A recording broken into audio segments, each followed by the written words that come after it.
22년 전인 1999년 제주의 도심 한복판에서 변호사가 피살되는 사건이 발생했습니다.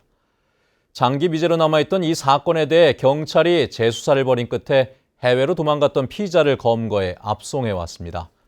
박주영 기자의 보도입니다. 제주 북초등학교 인근의 한 골목.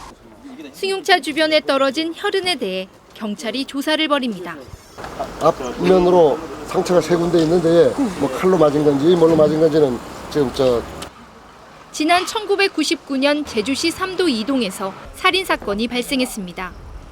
피해자는 당시 44살이었던 검사 출신의 이모 변호사로 예리한 흉기에 찔려 자신의 승용차 운전석에서 숨진 채 발견됐습니다. 당시 범행 단서를 찾지 못했고 목격자도 없어 장기 미제로 남았습니다. 그런데 점점 잊혀져 가던 사건에 반전이 생겼습니다. 지난해 6월 제주에서 폭력 조직원으로 활동했던 55살 김모 씨가 자신이 살인을 교사했다며 한 방송을 통해 자백한 겁니다.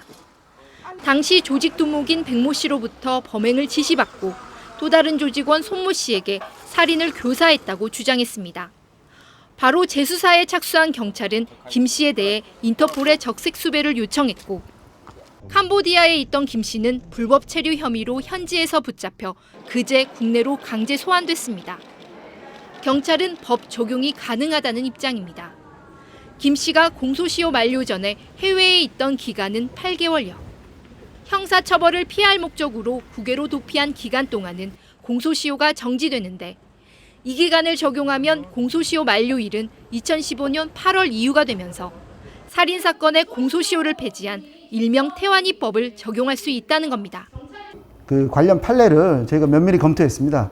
그런 과정을 통해서 공소시효가 남아있는 것을 보고서 수사를 진행하고 있습니다.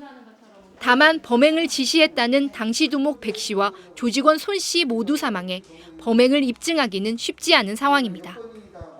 경찰은 김 씨에 대해 살인교사 혐의로 구속영장을 신청하고 김 씨가 직접 이 변호사를 살해했는지, 청부 살인을 지시한 배후 세력이 있는지 등에 대해 수사할 계획입니다.